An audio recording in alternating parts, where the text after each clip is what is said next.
तो अगर आप भी बिहार, झारखंड, यूपी, मध्य प्रदेश वगैरह राज्य की महिला है या फिर उस जगह के रहने वाले हैं, तो आप सभी को मालूम होगा कि आंगनवाड़ी वर्कर्स बनने के लिए महिलाओं के अंदर या उनके परिवार वालों के अंदर कितना क्रेज है।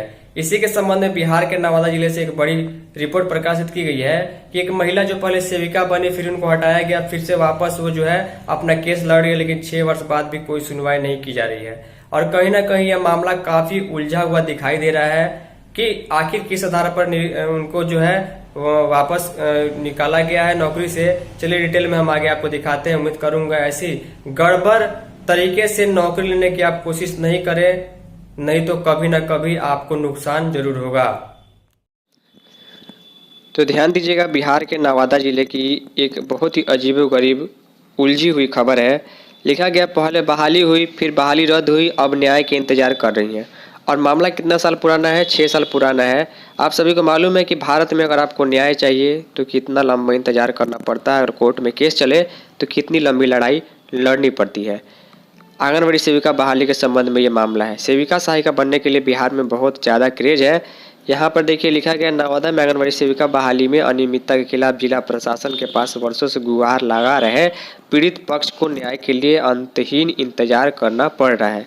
न तो इस पर कार्रवाई की जा रही है और न ही फैसला दिया जा रहा है। ऐसे में पीड़ित पक्ष आगे का दरवाज़ा भी खटखटा नहीं सकते हैं। ऐसे कई मामले नवादा जिला प्रशासन के पास चल रहा है, जिसकी सुनवाई अभी तक नहीं की जा सकी है। पहला मामला जिले के मैक्सौर प्रखंड के एक गांव के संबंध में, जहां पर सेविका की बहाली का है, जहां 10 अगस्त 2018 टोटल मिलाकर के 6 वर्ष पार हो चुके हैं। इस पद पर अंजू कुमारी का चयन हुआ। इसमें 4 उम्मीदवारों का पैनल बनाया गया था, जिसमें दूसरी उम्मीदवार जो थी मनीता शर्मा के फर्जी अंक पत्र देकर उनके अंक को 100 ज़्यादा बना दिया गया और सेविका का पद के लिए उनका चुनाव कर दिया गया। इसके बाद मेगा सूची में प्रथम स्थान पर मनीता शर्मा का नाम आ गया। दूसरे स्थान पर है अजीत पांडे की पत्नी अंजू कुमारी का दावा आपत्ति दर्ज कराई गई।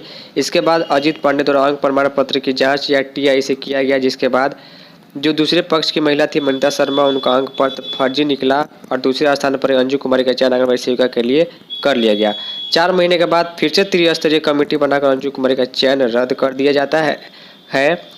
अब तक उक्त आंगनबाड़ी केंद्र पर किसी की भी बहाली नहीं हुई है, नहीं बहाली हुई है, नहीं लोगों को लाभ मिल रहा है।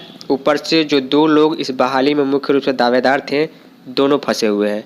इस प्रकार आप देख पा रहे हैं कि केवल तारीख दिया जा रहा है, लेकिन यहाँ मामले की जो है अंतिम फैसले पर चीज़ें नहीं पहुँच पा रही है। इसके अलावा एक अलग मामला ये है कि मेगा सूची में मैपिंग पंजी नहीं रहने का हवाला देकर बहाली एक अलग रद्द कर दी गई। कहीं पर फर्जी अंक पत्र के चलते जो है बहाली रद्द की गई है। तो ये सारे मामले आपको आंगनबाड़ी में देखने को मिलते रहेंगे। उम्मीद करूँगा ऐसी चीज़ें आप ना करें। इस वीडियो में इतना ही। धन्यवाद।